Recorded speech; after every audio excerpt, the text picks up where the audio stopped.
El presidente del Consejo de Ministros, Fernando Zavala, dijo que no le corresponde al Ejecutivo evaluar la continuidad del contralor Edgar Alarcón ante las denuncias en su contra. Anotó que esa es labor del Congreso. Por su parte, Walter Graos, el auditor que presentó en agosto del año pasado las denuncias contra el contralor que ahora se conocen, reveló que ha recibido amenazas contra su vida. El ministro de Transportes, Bruno Yufra, confirmó que el gobierno y el consorcio Kunturhuasi decidieron ampliar por 3 meses la suspensión de la adenda para la construcción del aeropuerto de Chinchero. Yufra precisó que el contrato no está anulado y que la extensión de su suspensión puede utilizarse para buscar una solución respecto a la ejecución del proyecto. Entre tanto, Johnny Lescano, congresista de Acción Popular, dijo que el contrato original no se puede sostener porque la empresa no cuenta con financiamiento y que el Ejecutivo se expone a una nueva interpelación y a una nueva crisis política. Y Alan García calificó de torpe insinuación la publicación en el diario Correo de una foto en la que se lo ve en un evento junto al expresidente de Brasil, Ignacio Lula da Silva, y Marcelo Odebrecht, empresario con quien había dicho que mantenía una relación protocolar. García precisó que se trató de una visita de Estado que contó con la participación de 2 presidentes, ministros, edecanes y de la prensa. El Tribunal Constitucional admitió a trámite la demanda de inconstitucionalidad presentada por 45 congresistas contra una serie de artículos del reglamento interno del Congreso de la República que vulneran, a juicio de ello, sus derechos a la igualdad, la libre asociación y la libertad de conciencia, impidiendo además que los congresistas que renuncien a una bancada puedan integrarse a otra o postular a cargos directivos en el Congreso. Y si quiere estar informado las 24 horas del día, usted sabe que tiene que seguirnos en nuestra página web www.canaln.pe.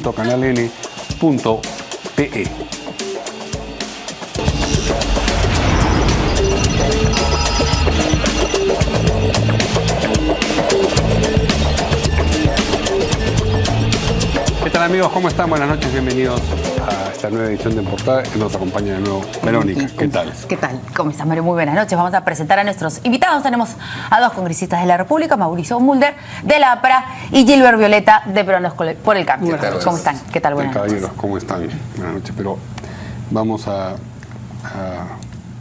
tener un comentario previo a las noticias que vamos a desarrollar, que tiene que ver con algo que ha declarado el presidente Kuczynski. Así es, por lo que ocurrió lamentablemente ahora temprano, según se informó, en el Brain, y fue un atentado donde 2 valerosos efectivos policiales desafortunadamente fallecieron. El presidente Kuczynski ha calificado este acto como una venganza. Al parecer hubo una incautación de droga realizado hace solamente unos días, y este atentado perpetrado en esta zona del Brain, se había realizado luego de que la policía hiciera esta intervención, esta incautación de droga. El presidente ha dicho que ya presentó él sus condolencias a la familia de estos 2 valerosos policías que fallecieron además a consecuencia de la acción subversiva. Bueno, ellos estaban, como normalmente ocurre en esa zona del Brain, patrullando la zona y fueron emboscados. Así es. No veíamos algo así, creo que desde la campaña electoral, me parece. A ver si de repente nuestros invitados, creo que durante la campaña, tal vez entre la primera y la segunda vuelta. Me parece que en octubre hubo un caso que hicimos un minuto de silencio también en el Parlamento. Sí, y además en las elecciones, en la primera, segunda vuelta, hubo también un tema. ¿Y fueron militares o fueron policías en esa oportunidad? Creo que fueron policías. Sí, policías también. Sí, claro. Sí. Bueno, hay que expresar una solidaridad a las familias de estos 2 jóvenes peruanos que portan un uniforme de respeto y de gloria, y señalar que mientras nosotros estamos aquí gozando del sistema democrático y existe todo este tipo de interactuación de las ideas políticas en nuestro país, hay peruanos que están poniendo el pecho para que Sendero Luminoso y el narcotráfico no siga expandiéndose en la zona de los valles del río Apurímac, Guelene y el Mantar, porque sin duda alguna a partir de allí pueden ellos nuevamente irradiarse y convertirnos en un narcoestado, que es lo que han estado buscando. Entonces creo que el presidente Kuczynski en esto debe merecer todo nuestro respaldo, ¿no? Así es. Vamos a escuchar lo que dijo precisamente el presidente. Quiero expresar mis más sentidas condolencias, pero las palabras no pueden resucitar una vida. Aquí 2 valientes suboficiales de la Policía del Perú, Gino Apaza y John Bernales, han sido víctimas esta mañana de un atentado en Ayacucho, en la parte cercana al BRAE. Esto es, a todo entender, una venganza por la incautación de drogas que yo anuncié hace un par de días. No podemos seguir así. Para combatir la droga necesitamos desarrollo económico en esta zona tan pobre del Perú llamada el BRAEM, pero que tiene tanto potencial. Protejamos a nuestros campesinos, a nuestros ciudadanos. Felicito a la policía. Un saludo muy sentido a la familia de los señores Apaza y Bernales. Estoy viendo aquí a través del Twitter de Pedro Yaranga, que es un especialista en todos estos temas del BRAEM. Él fue corresponsal de un canal de televisión durante muchos años en esa zona. Y bueno, dice que los terroristas se llevaron los 2 fusiles de estos 2 valientes policías suboficiales PNP.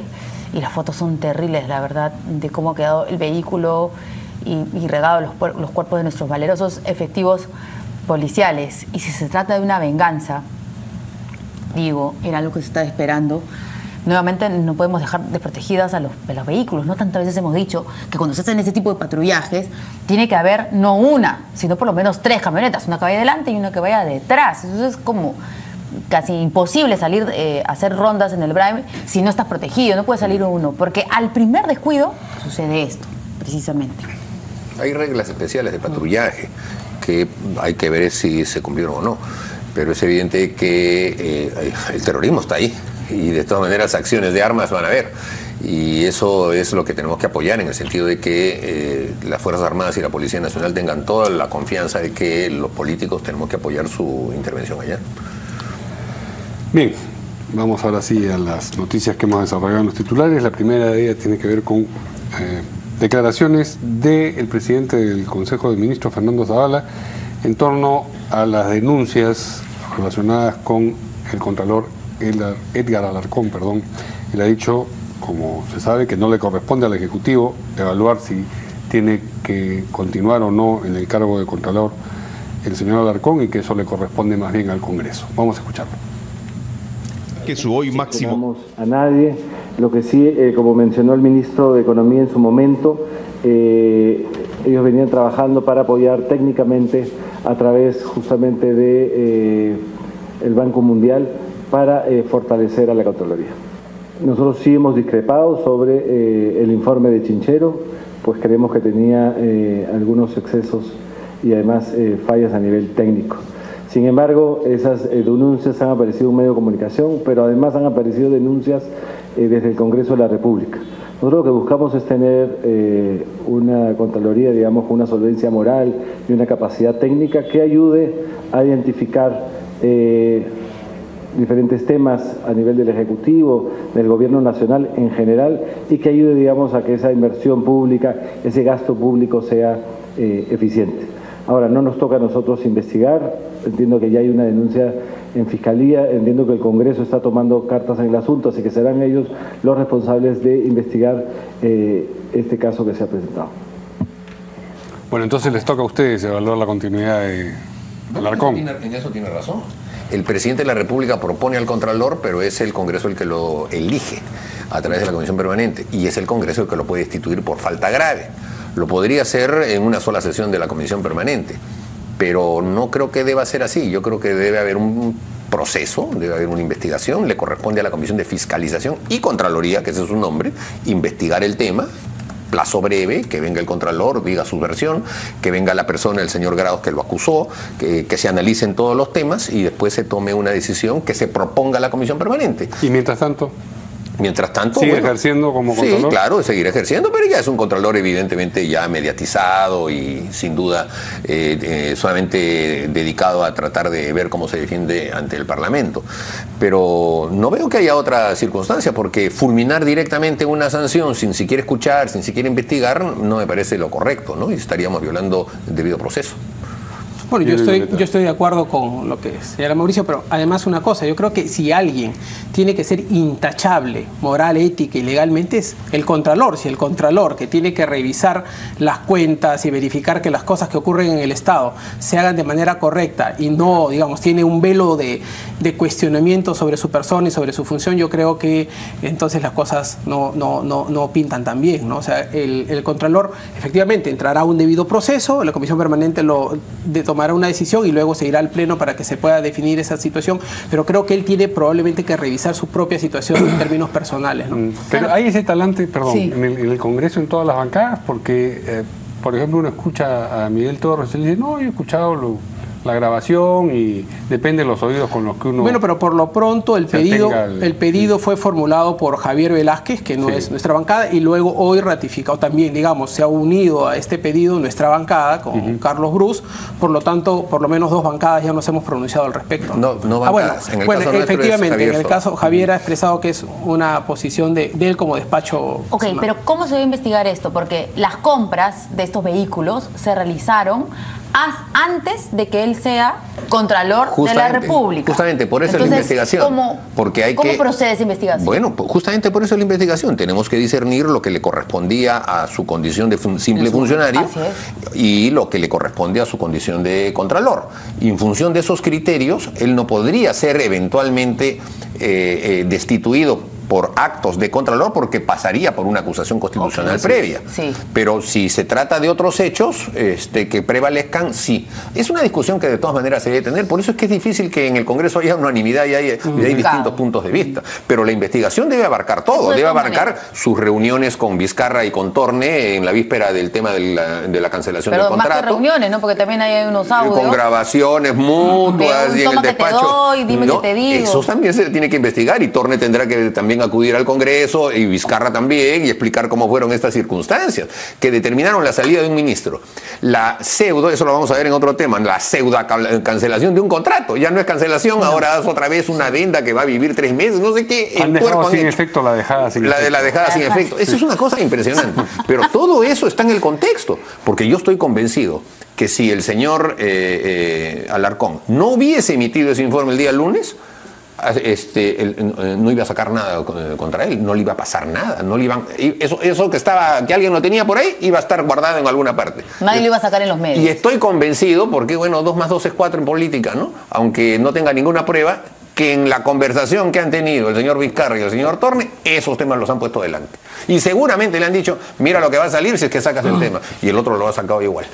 Así que yo quiero diferenciar, si me permites. ¿Qué en su defensa? Sí, claro. Yo quiero diferenciar, no en defensa, sino en términos de precisión.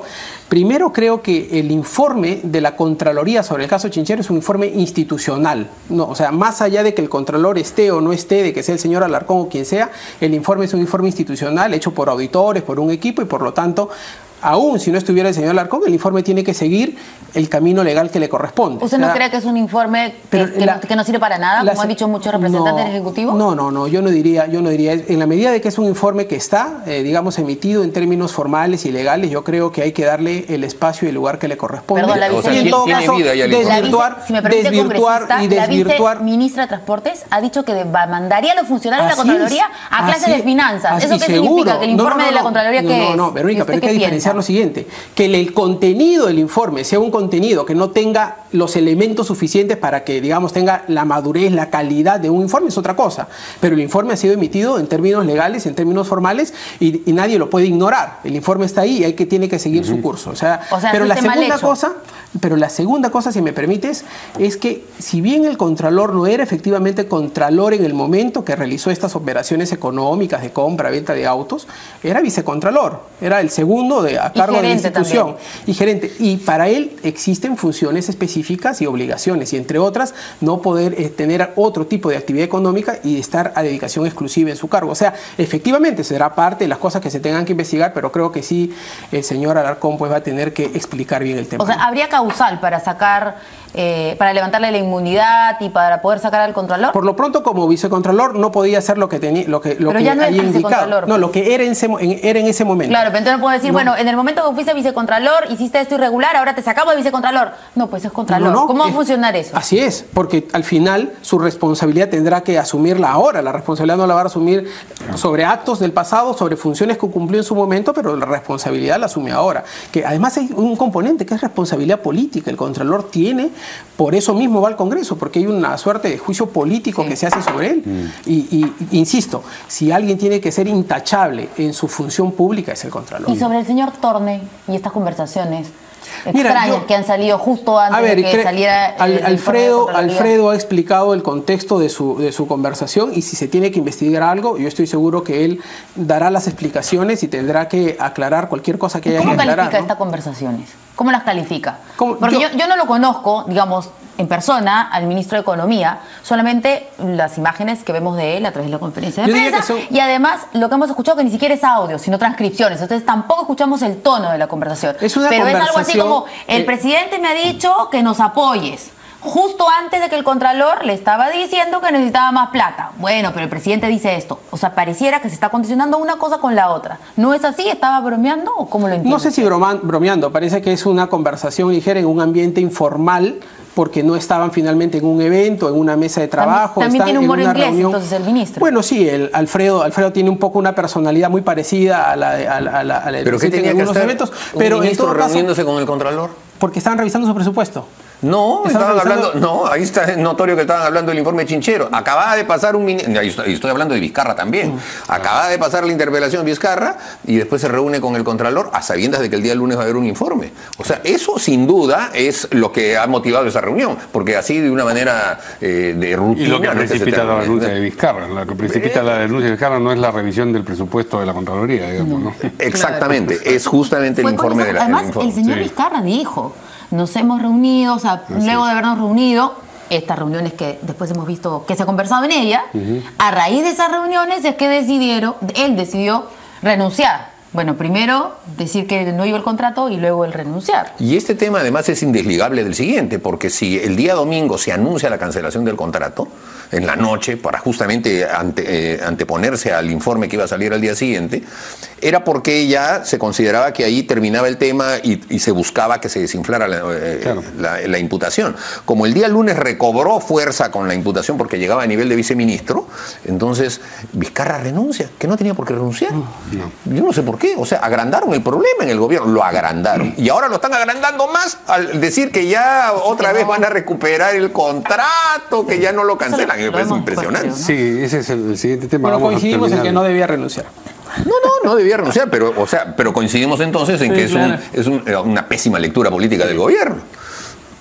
Bueno, vamos a llegar a ese tema que es el siguiente, pero liquidemos primero el primero, porque el señor Grados, Walter Grados, que fue el auditor que originalmente hizo las denuncias sobre el asunto de la compraventa de autos y también sobre la liquidación abultada, digamos, a esta persona que dejó de trabajar para la Contraloría, ha dicho, y que también fue interlocutor de el ahora Contralor en esta conversación en la que le sugiere que deje de lado, que retire la denuncia, que no lo está amenazando, que no lo está optimizando, ¿no? Un lord, sí. Contralor. Bueno, esta persona dice ahora que ha recibido amenazas. Vamos a escucharlo.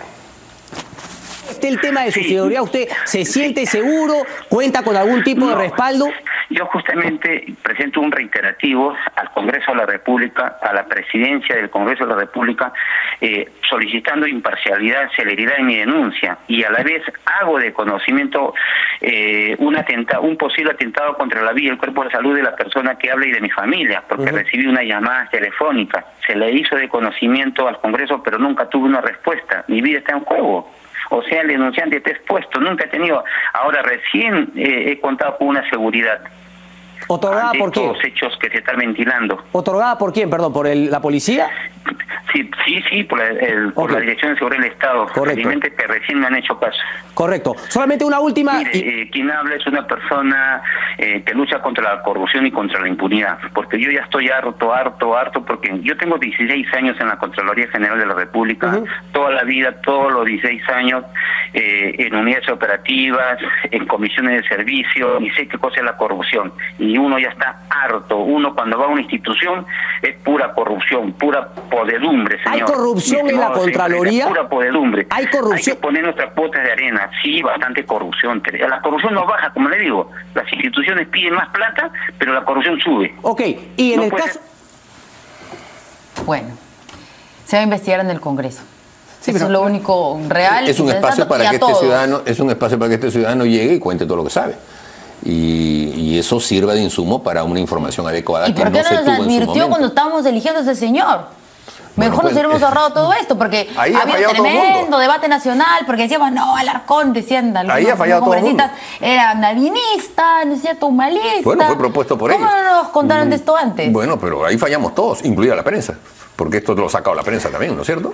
Claro, pues la prensa no es que de pronto agarra cosas por ahí. Lo han sacado recién. Pero porque te llega la denuncia. Pues, claro, pues, ¿quién se las da? También es colega. ¿Y quién se las da? La denuncia. En esta oportunidad ha sido el gobierno, a mí no me cabe la menor duda. ¿Quién habrá sido, pues? Entonces, quiere decir que quien tenía la información, que ha sido este señor Grados, solamente, bueno, la presentó como acusación constitucional, fue un error, burocráticamente el tema no debía haber ido ahí, entonces se devolvió y después se perdió en los vericuetos burocráticos del Congreso. Y lo mandó a la PCM también, perdón. Pero cuando ya el tema cobra sí, y tampoco en paralelo, pasó nada. al Congreso y cuando el tema toma revuelo ha sido cuando ya le ha llegado a cuarto poder y lo ha soltado. Es curioso que en la subcomisión de acusaciones constitucionales, al tiempo de decir, ok, esto nos excede, no nos compete, ninguno de los ahí presentes haya salido y decir, por si acaso, hay este tema que debería derivarse a la comisión de fiscalización o a la comisión permanente. ¿No es eso extraño? Que políticamente nadie chapara, digamos, al vuelo la pelota y dijera... Es que generalmente cuando vienen informes desestimatorios uno solamente ve las humillas y dicen, bueno, ya hay una suerte de confianza en eso. Yo solamente una vez estuve en esa comisión y entonces se pasa más o menos, ¿no? Porque hay una situación, digamos, de confianza, ¿no? Puede ser que haya ocurrido eso, yo estoy en estos momentos adivinando, pero entiendo por declaraciones que se hicieron que eso se derivó para que Oficialía Mayor lo tramitara, ¿no? Y probablemente, como te digo, se debe haber quedado ese tema ahí estancado. Pero también creo que la persona que formuló la denuncia podía haber sido perfectamente, o sea, caminar hasta el Congreso, al primer congresista que pasara, porque generalmente yo estoy ahí en Lo Paso Perdido, me lo da, y entonces hacemos ahí cualquier pero no, tampoco, él mismo se quedó callado también, ¿no?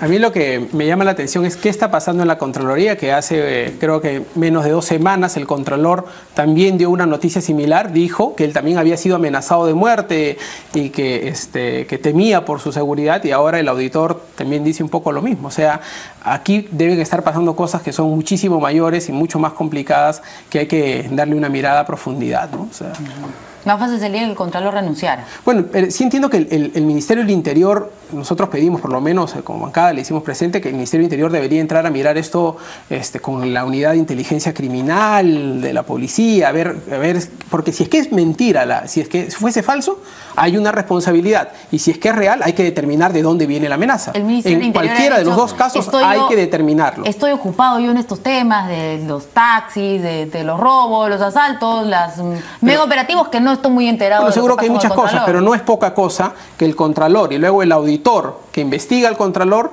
ambos digan que sí, claro, pero mira la línea de tiempo, ¿no? Defiendo el tema de Chincheros, me interpela el Parlamento, me debilito o siento que me debilito y entonces me reúno con el Contralor a ver qué hago, no accede, cancelo el contrato, el Contralor saca ese informe, al día siguiente renuncio y entonces viene el palo fuerte contra el Contralor, ahora renuncia el Contralor y retomamos el contrato. Porque eso es lo que se está anunciando, ¿no es cierto? Ya el Contralor pende de un hilo y el contrato se retoma, ya es el momento. Entonces todo volvió a la etapa anterior, solo que te libraste de un Contralor incómodo. Entonces también hay que ver las cosas en esa perspectiva. ¿Alguna respuesta para irnos al corte? Que no se retome el contrato. Lo que ocurre es que el informe de la Contraloría no se refiere al contrato, sino a la adenda.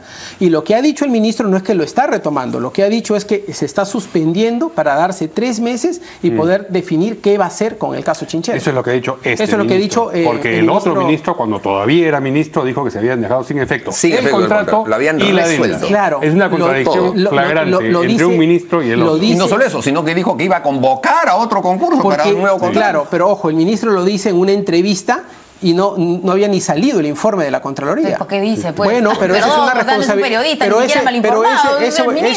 Eso es parte, digamos, del pasivo que tiene el ministro anterior y además por eso, entre otras cosas. Sí, bueno, pues, pero era el ministro de Transportes. Asesor, como ha dicho, era ministro de Transportes en su momento y él asumió la responsabilidad política sobre sus actos y renunció. Pero lo cierto es que el informe de la Contraloría se refería a la adenda, no se refiere al contrato. Y ahora sí el ministro ha dicho, vamos a estudiar este caso. Vamos a hablar de este asunto, pero primero vamos a la pausa. Esta es la segunda noticia que vamos a analizar hoy.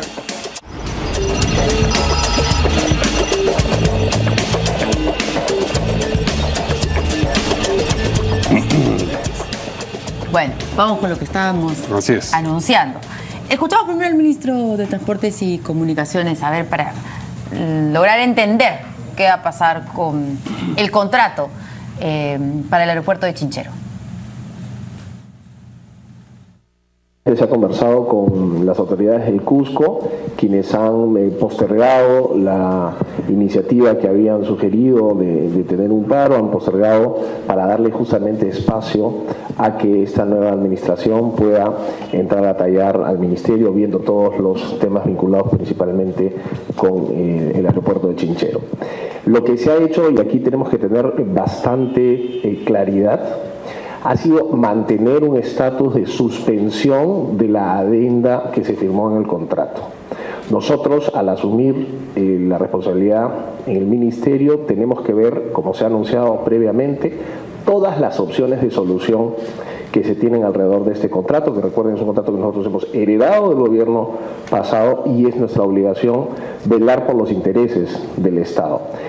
Claro, lo que falta decir ahí es, por si acaso, lo que dijo el anterior ministro de Transportes no era cierto o no estaba vigente o hemos decidido cambiarlo. Hay una explicación, un eslabón que falta en la cadena lógica de lo que se nos está presentando. Lea Roche, pues sí es el vicepresidente de la República. Bueno, pero Lea Roche por decir de que se fue solito, se fue por la libre, de repente no lo tendría que decir, lo tendría que decir el presidente del Consejo de Ministros, digamos, que es el que sigue a cargo de todo el equipo ministerial. Lo cierto es que los ministros asumen la responsabilidad política sobre sus decisiones. En ese momento el ministro Vizcarra asumió sus decisiones y lo que está diciendo, lo que ha dicho hoy día Bruno Yufra va en línea con lo que dijo al día siguiente el primer ministro y el propio presidente. Dijo, el nuevo ministro tendrá que estudiar las posibilidades de qué hacer con Chinchero y se tiene que tomar un tiempo obviamente para presentar alternativas, me imagino que al gabinete y al propio presidente, y eso es lo que ha hecho hoy, ¿no?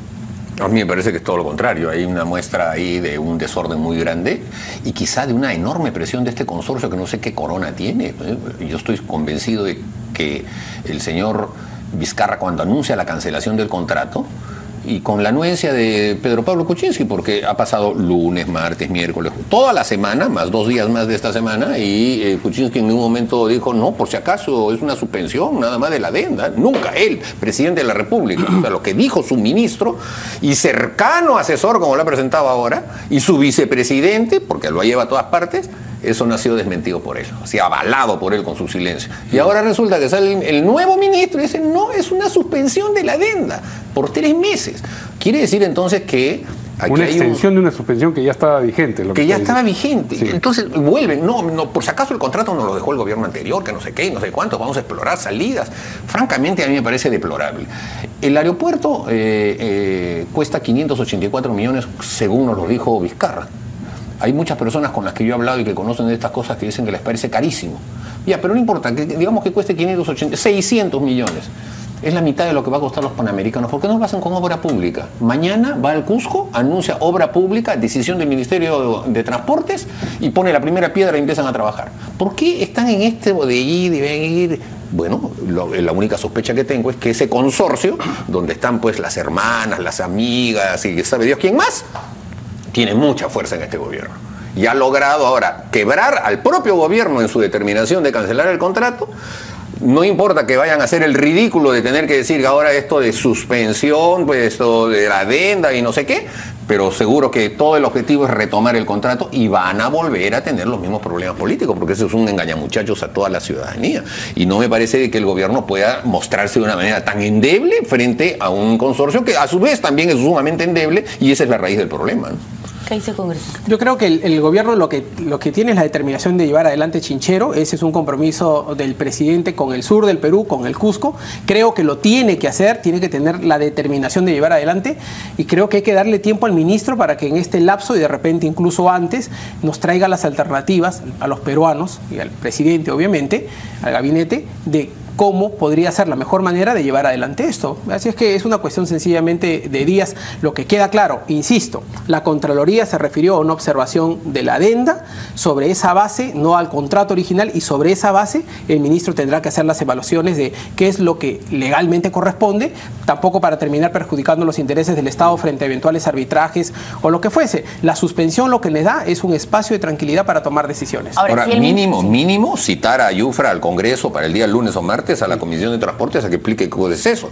Y si su explicación es así, como parece ser su conferencia de prensa, un poco medio sancochado, interpelación al toque, porque no puede ya pues el gobierno venir con este tipo de juegos, ¿no? en el que responde al Parlamento con una cancelación del contrato y después pasadas 2 semanas, cuando ve que el Contralor ya se está cayendo a pedazos, no, que vengo con el suspenso y lo vamos a volver a negociar. Ahora, los ministros, a ver, si me permite, yo sí creo que los ministros pueden ir a las comisiones, como que en efecto han ido, y han ido a infinidad de absolver las dudas en las comisiones. El ministro Yufra seguro va a ir a la Comisión de Transportes a explicar qué es lo que se está proponiendo en este tema. Pero de ahí ya saltar a una interpelación, es como estamos entrando en una suerte de feria de interpelaciones, que a mí me parece un poco perdón, el señor Mauricio Mulder. Sí, está bien, con todo el derecho, porque los parlamentarios tienen el derecho a solicitarlo. ¿Qué tanto se asustan con las interpelaciones? En Francia, el primer ministro se interpela todos los miércoles.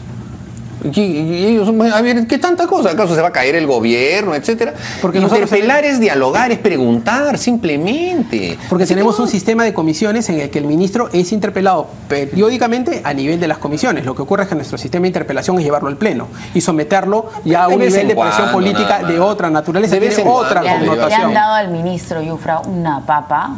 Justo hoy es el Día Internacional de la Papa. Bueno, es un reto. Una papa, no es un reto. Sí, parece que le estaban ahí poniendo un palito para que lo pise, o más bien un troncazo, ¿no? Porque, sinceramente, si es que de pronto ahora sale el Ejecutivo sin adenda, con este contrato y con una nueva alternativa, la pregunta es, ¿y por qué no lo hicieron antes? Antes de la adenda. O sea, no tiene mucha alternativa. Por eso digo que más que una papa caliente parece ahí un troncazo que le está poniendo para que lo pise y... Vamos a esperar que el ministro haga su informe y nos traiga una alternativa. Pero si esa alternativa es distinta a la de la adenda, queda comprometida la palabra del presidente Kuczynski, que el 30 de enero dijo, esto sanea el contrato. Es espectacular, ¿no? Lo mejor, salió con su pizarra. Claro, a decir, pero mira. es frase textual, sanea el contrato. Le estaban dando los primeros auxilios, ahora le van a dar los segundos auxilios. Es decir, ese saneo aparentemente no era tal. Bueno, esto ha sido parte de una discusión larga. Sí, claro. Y una de las cosas que, digamos, la discusión sobre el contrato y la adenda específicamente, y lo que el gobierno ha explicado en infinidad de oportunidades, es que una de las cosas que tenía como beneficio la adenda es que eliminaba el pago de los intereses que suponía a lo largo del tiempo cantidades millonarias. Y lo que pasa es que se explicó, se dijo mal, y el ministro Vizcarra ha terminado pues asumiendo la responsabilidad sobre este tema, está claro. Pero ahora, si hay un nuevo ministro, el nuevo ministro tiene que armar un esquema bajo un principio fundamental. ¿Queremos o no queremos Chinchero en el Perú? ¿Queremos o no queremos un aeropuerto internacional en el sur del Perú? Nadie ha dicho que no quieren el aeropuerto. Alguien en la política, en el periodismo ha dicho que no se quiere el aeropuerto. El Ejecutivo tiene la obligación, la responsabilidad de plantear el esquema que conviene más a los intereses del Perú para llevar adelante el proyecto. ¿Y el esquema que conviene más es este? No lo sé, pero en 3 meses lo sabremos. El esquema que conviene más es una obra pública directa, le va a salir mucho más barato y mucho más, va a ser mucho más pasible de fiscalización. Pero yo no dudo de que el ministro y el equipo técnico del ministerio de ahora evalúen todas las opciones. No creo que se cierre. Que no. Yo creo que van a evaluar todo y al final nos van a traer alternativas. Y ya no pudieron evaluarlo. Quieren defender a sus amigos, esa es la verdad. Ahora, de repente son los empresarios que tienen todavía secuestrado al presidente. No creo que sea eso. Yo creo que va a evaluar todas las alternativas y después de esas alternativas habrá alguna decisión. Pero no necesariamente 3 meses, es decir, se ha extendido la suspensión 3 meses, hasta 3 meses. pero no creo que tengan oxígeno político podría como para demorar esta decisión. Podría ser un mes o podría ser 3 semanas o 3 semanas. O de eso tiene que ser antes del 28 de julio. De todas. Seguro. Para que cuando reces de vacaciones esto ya está saneado. Ya está, te lo por prometo. favor. O sea, Te no encargo, por favor. Ya hay aeropuerto. De todas maneras. Aterrizo en Chinchero. En Chinchero y te vienes en carros maneras. acá, por supuesto. No, pues no tiene ningún sentido. Por donde vaya, igual se va a reclamar ¿por qué no hicieron esto antes?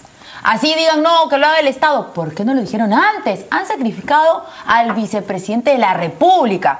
O porque son muy negligentes. El vicepresidente sigue siendo vicepresidente. No, como ficha política. Ha quedado mellado, evidentemente. O sea, no va a ir a otra cartera el señor Vizcarra en los próximos 4 años. Claro, ¿no es va cierto? A estar ahí nomás para reemplazar cuando viaje. Eso de que, no, se va a encargar del interior del país. Que no, por favor, le tendría que dar un cargo. Entonces, lo han quemado políticamente. Eso es clarísimo. Y si hoy nos presentan un resultado positivo, brillantísimo, ¿por qué no lo hicieron antes? Miren lo que les ha costado. Pero nos estamos adelantando un poco, ¿no? O sea, ¿por qué no esperamos? No No le damos un poquito. ¿Por qué no le damos un resolución? poco el beneficio de la duda al ministro? Sí, claro. Dejamos que presente su alternativa, que como dices tú, yo no creo que llegue a los 3 meses. No No, creo. pues. Es el lapso límite que se está estableciendo para poder tener alternativa, pero debe ser muchísimo antes. Cuando ¿no? dice yo no creo que llegue a 3 meses, ¿te refieres al ministro? Qué malo, ya el Congreso. Y eso que no es fujimorista. Ya lo está censurando. Ya lo está censurando. No lo está interpelando, lo está censurando. Le van a poner su kimono, así como al colega. Solamente estoy preguntando. Vamos a escuchar lo que ha dicho el congresista de Acción Popular, Johnny Lescano, sobre el contrato original y la imposibilidad, en su opinión, de regresar a él. Es una decisión del gobierno que debe conllevar a la nulidad del contrato de todas maneras, porque el informe de la Contraloría había referido de que se regresaba al contrato original dejando sin efecto la adenda. En ese lapso de esa suspensión lo que debería producirse es la resolución del contrato, porque se podría entender que está suspendiéndose la concesión para requerir a la empresa, porque si se va a prorrogar o se va a suspender 3 meses para renegociar el asunto, el gobierno del Perú, el señor Pedro Pablo Kuczynski y el nuevo ministro de Transporte están incurriendo en otro error, porque claro, pero el esa asunto empresa no da ningún tipo de garantía para construir el aeropuerto de Chinchero. Pobre. Mucha suerte a nuestro ex colega, compañero acá de... Amigo, claro, bueno, Bruno Yufra. Compañero por lo menos, y en mi caso tuve amigo, pero sí, amigo. Le deseamos suerte, aunque no sé, a ver. Ya otro congresista, el señor Lorenzo Lescano, habla de llamarlo al Congreso, de interpelarlo, que el congresista Mulder... ¿No es decir que se ponga kimono también a Lescano? También, lo que pasa es que el señor Velázquez Quisquén cada vez que viene y habla por el Twitter, mandan una foto de él con un kimono, entonces nos burlamos y nos matamos de risa, ¿no es cierto? Velázquez Quisquén le dicen al Quisquén le dicen, entonces por eso, ¿no? Pero usted sabemos que más bien ahí es el discrepante. No, sí, claro, pero creo que la interpelación, no, en su momento. Que vaya a la comisión, que explique, que salga a medios, que intervenga en el debate y que propicie el debate y que justifique lo que está diciendo. Pero obviamente el traspiés del gobierno de venirnos con un tema y salirnos con este otro, ese es un tema para mí sumamente peligroso, porque está demostrando que no tienen seriedad, pues no saben qué hacer, no saben cómo hacer las cosas. Y reitero, al gobierno le sobra la plata y pueden hacer esto por obra directa. No se hacen problemas. Les sobra la plata. Mira, ve, 4.500 millones de dólares los van a votar así, los van a votar en la cafetera de Talara. Los van a votar. Solo porque Humala les dejó el contrato, no se vota la plata por eso. ¿Ya? 1.200 millones de dólares lo van a votar, igualito así, lo van a votar en los Panamericanos. Para hacer una villa que va a costar una enormidad, va a costar $300.000 por un cuartito donde se van a alojar cada deportista. Entonces, eso es botar la plata, pues. Ahí nomás ya tienes para hacer 4 aeropuertos chincheros. Claro. Entonces, pues, es cuestión de decisiones. Bueno, Talara efectivamente viene del gobierno anterior con avances de obra, con ejecuciones presupuestarias. O sea, si uno paraliza Talara, lo que tienes que hacer es terminas pagando una cantidad de penalidades, que eso sí sería botar la plata. O sea, si es que lo que hacemos es, vamos a resolverlo, ¿bajo qué causal? O sea, si tú te compras una casa y viene con un contrato que dice que tienes que ponerle caños de oro y tú no tienes cómo hacerlo, entonces tú dejas de comer para ponerle los caños de oro solamente porque te dejaron el contrato así. Lo que pasa es que esta es una obra que ya se ha avanzado. Efectivamente es una inversión inmensa, es una inversión que yo recuerdo, el mismo presidente Kuczynski en varios momentos antes se había pronunciado técnicamente como una obra difícil, ¿no? Cuanto menos que habría que ponerla en cuestión. Sin embargo, cuando él ya llega al gobierno es una obra que ya está avanzada. O sea, de ahí vamos a entrar, otra obra, porque no es la única, ¿no? 7.200 millones de dólares en el tren eléctrico tramo 2. Pero, Mauricio, ¿por qué no lo hacen, no lo rediseñan y lo hacen elevado para que cueste la mitad? No, se amarran con el contrato anterior, pésimamente hecho por el gobierno anterior. Cuando un gobierno hace contratos solamente para robar, porque eso es lo que han hecho el gobierno anterior, tirarse toda la plata, el concepto del señor Ollanta-Humala era dejarle cero al quien llegara, porque como no iba a ser nadie, había que reventar la caja, y entonces a todo proyecto lo encarecía. Este del tren eléctrico, él dijo, pónganme el más caro que puedan, y entonces, claro, un subterráneo completo, con todos los lujos, etcétera, 7.200 millones de dólares, 5 veces más que el tren que va entre Lhasa, o que queda en el Tíbet, y Shanghái, que tiene 5.000 kilómetros. Imagínate la diferencia. Bueno, todos nos hemos pronunciado críticamente sobre estas cosas. Por eso, entonces sin están embargo, en el poder, pero pues sin ya embargo, de una vez no puedes llegar y tumbarse todos los contratos, claro, y tirar para atrás para comenzar de cero. Entonces, eso tampoco no me parece. Bueno, entonces, ¿para qué son gobiernos, pues? Si no pueden tomar decisiones que beneficien al país. Hay que tomarlas, pero Mauricio, no te puedes tumbar todos los contratos de obra pública. Sí, cuando no sirven para nada hay que tumbarse los contratos. Bueno, estamos derivando un poco, a pesar de lo importante de los... De Talara. De Talara, por supuesto. Y la línea 2.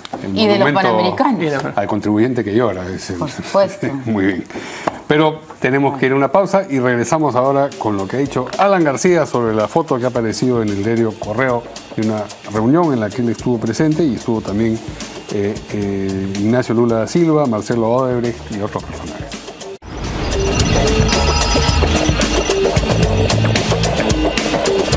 Muy bien, hoy apareció en el diario Correo, en primera plana, una foto que data de 2010, del momento, ahí la tienen ustedes, en el que todavía Alan García era presidente. Es una reunión, un almuerzo o una comida, y entre otras personas están presentes, ahí vieron ustedes, bueno, a Alan García, a Marcelo Odebrecht y a el expresidente de Brasil, Ignacio Lula da Silva. Esto, por supuesto, motivó una serie de comentarios, habida cuenta de la cantidad de reuniones señaladas, admitidas, refrendadas o no, del expresidente García con Marcelo Odebrecht, y ante eso luego se pronunció a través de su cuenta de Twitter Alan García. Estábamos viendo ahí uno de los textos. Torpe insinuación de Correo por foto de visita de Estado. 2 presidentes, ministros, edecanes y prensa. A otros compraron, a mí no. La diferencia, a otros les sacan millones y cuentas, a mí fotos públicas de visitas oficiales. Bueno, y además dice con la fotografía... Que no es en el lugar donde... Patinadaza o mala leche. Correo, dice Correo, inventa... No sé, me perdí. Correo inventa, entre comillas, cita de Manaos con foto de visita de Lula al Perú y cena en Swiss Hotel.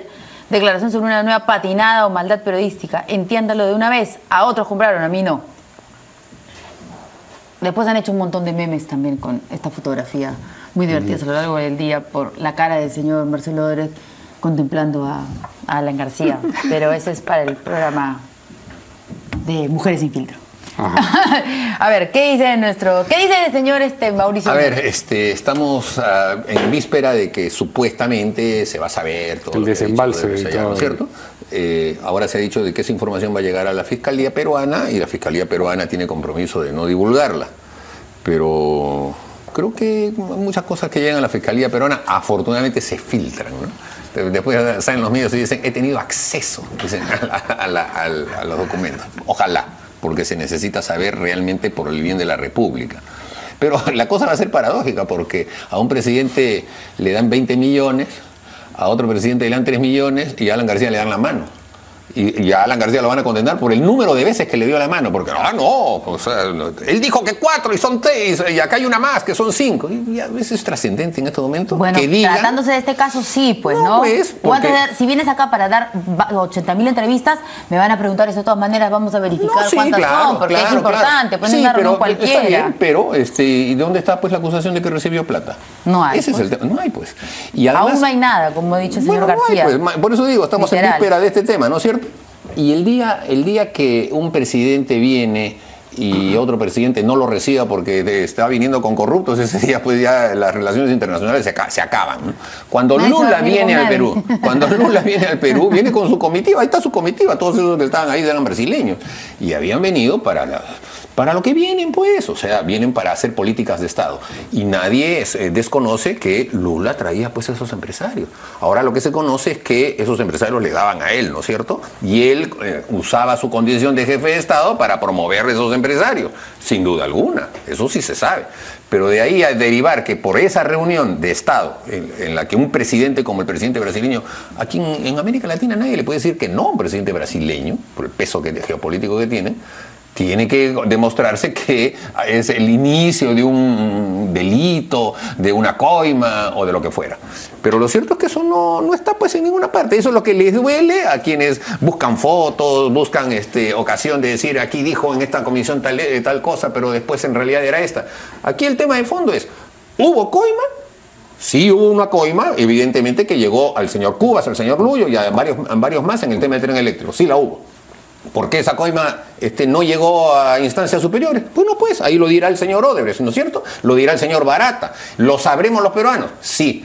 Y el día que los peruanos sepan que no le han dado una coima a Alan García, bueno, ese día pues simplemente se reconocerá, o espero que lo reconozcan, en el sentido de que de lo que él está diciendo en sus Twitter es lo correcto.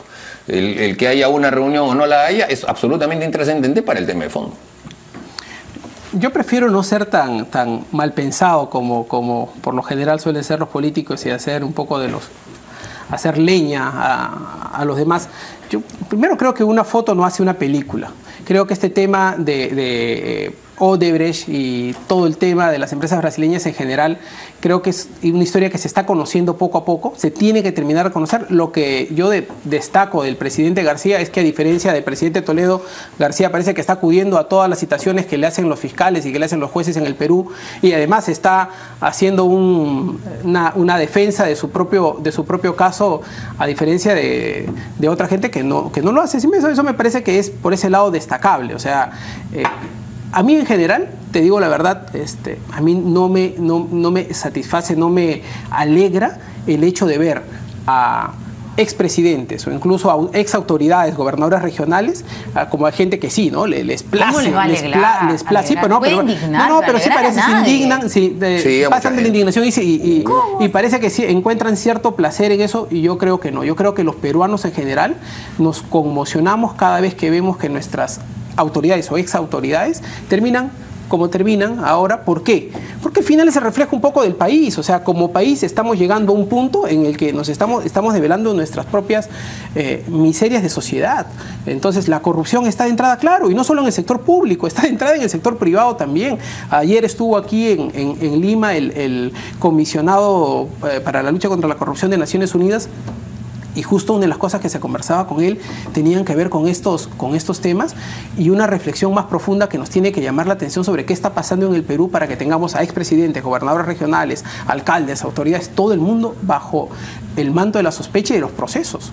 Entonces creo que todo el sistema anticorrupción, yo diría el sistema anticorrupción con el propio Contralor a la cabeza, es un tema que tiene que ser revisado, probablemente con una reforma constitucional que sea más profunda si queremos realmente meterles dientes al tema, porque a mí me parece que hasta ahora no está funcionando.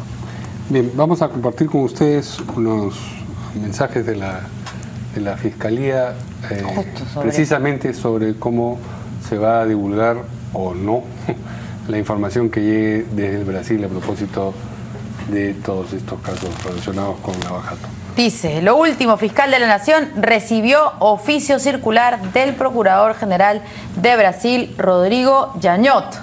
En dicho oficio circular se explica fórmulas y procedimientos a seguir en entrega de información. Titular del Ministerio Público, Pablo Sánchez, debe nombrar un representante para las coordinaciones con Procurador de Brasil. Y ya sabemos que esto va a llegar de a poco, se han dicho, ¿no es cierto? Y empieza mañana. Y acá está supuestamente todo listo. Por lo menos los fiscales están acá. Mañana me imagino que vamos a ver a quién se va a nombrar, porque ya probablemente el señor Pablo Sánchez tenga el nombre, ¿no es cierto?, de quién se va a encargar de este... Si no, le preguntamos a Gorriti, pues. Porque como Gorriti dice que los fiscales brasileños son su fuente, entonces ya a lo mejor ya sabe todo, ¿no? Pues dice, no ha dicho solamente que sean su fuente. No. Ha dicho que tiene como 3 fuentes. Su fuente ha sido Pedraza, pero él para decir, no, un momentito, ahí habían otras personas, por ejemplo, los 3 fiscales brasileños, por favor, pues, ¿usted cree que yo me voy a creer eso de que los 3 fiscales brasileños son fuente de él? Así que simplemente, pues, por eso digo, a ver, pregúntele a Gorriti, a lo mejor él sabe todo. Está muy bien. Le preguntaremos. Muy bien. Pero estamos listos así, expectantes, esperando la información. El cuarto tema.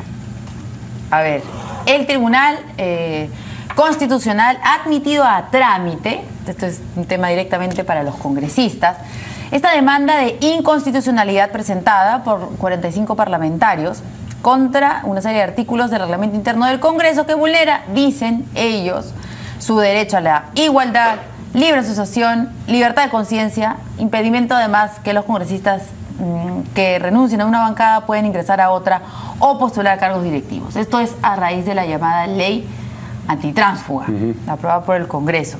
45 parlamentarios. ¿Alguno de ustedes dos ha firmado? Yo he firmado el pedido constitucional. Y entre otras cosas, a ver, primero, nadie promueve ni desea que exista un incentivo al transfugismo en el Perú. Todos queremos que haya un fortalecimiento del sistema de partidos políticos y del sistema parlamentario. Pero lo que no podemos negar es que esta ley que se dio, donde el fujimorismo, desde mi punto de vista, hizo un abuso básicamente para evitar de que se les fuera gente de sus filas. Ese era el verdadero objetivo por el cual se sacó esa ley en ese momento. No tenía como un propósito fin evitar el transfugismo. ¿Qué cambiaría? Yo lo que creo es que, sí necesitamos unas normas que tengan que ver con el fortalecimiento de las bancadas, evitar el transfugismo en general, pero también es cierto que hay casos, hay supuestos en donde, recordemos el famoso caso del nacionalismo, entran los congresistas, son elegidos con el famoso plan de la transformación y terminan siendo gobernados con la hoja de ruta. Entonces la pregunta es, ¿ahí el congresista traicionó a su partido? ¿O fue el gobierno del señor Humala quien terminó gobernando y cambiándoles el guión a los congresistas que fueron elegidos? Ellos se comprometieron ante sus votantes, ante los ciudadanos, con una determinada propuesta que no es la que aplicó su gobierno. ¿No hubieran tenido ellos acaso la posibilidad, por ejemplo, entre otras, de poder renunciar a los cargos si es que no estaban de acuerdo con lo que el gobierno estaba haciendo? Deberían poder tener el derecho, pero la Constitución dice que el cargo no es renunciable. Entonces no tendrían el segundo derecho para poder formar su propia bancada y poder ser críticos a lo que pudiera estar proponiendo un gobierno que no está haciendo lo que les dijo que iba a hacer. Deberían tener el derecho. Entonces yo sí creo que hay que revisar este tema, pero a esta ley que dio el fujimorismo no se refiere a eso. Se refiere exclusivamente a poner un candado para que la organización del Parlamento de hoy no le desgrane al fujimorismo. Ese era todo el objetivo. Hay mucha tensión dentro del fujimorismo, una voluntad de... Bueno, en determinado momento habían muchas voces de gente que parecía que no estaban contentos con lo que estaba pasando ahí y por eso se apresuraron en sacar esta ley después del caso Vilcatoma. Y ahí inmediatamente... Los está ayudando también, ¿o no? Deberían agradecer esa ley, porque si no, de repente la desgranada hubiera venido por otro lado. Pero sí creo que hay que ir por las cuestiones que, más allá de un tema individual, van a una cuestión de fondo. Yo en la cuestión de fondo no estoy de acuerdo con esta ley y por eso firmé esta iniciativa. ¿Hay firmantes del fujimorismo dentro de los 45? No estoy seguro. Pero mira, nosotros como bancada solo hemos tenido 2 votaciones en las que hemos votado de forma distinta. El 99.9% de casos nuestra como bancada hemos votado como bloque. Y este fue uno de esos casos. ¿Y eso es para aplaudir? Así tiene que ser, pues. No, pero lo que te quiero decir, la excepción se dio en este caso porque en este caso hubo efectivamente una diferencia de opinión y votamos en eso. ¿Quién padece esto? ¿Tú eres secretario general de...? Soy presidente encargado del partido. Bueno, pero es que te pregunto porque yo creo que esta demanda son estertores de los que tienen esa vocación de creer que el parlamentario está por encima del partido. Cuando se vota por en un proceso electoral, primero se marca el símbolo del partido y después se pone, si se quiere, el número y no es al revés, que el parlamentario está por encima del partido y puede hacer lo que le dé la gana. Eso pasa por lo que le pasó a Humala, como le pasó a Toledo también, les pasa porque no son partidos.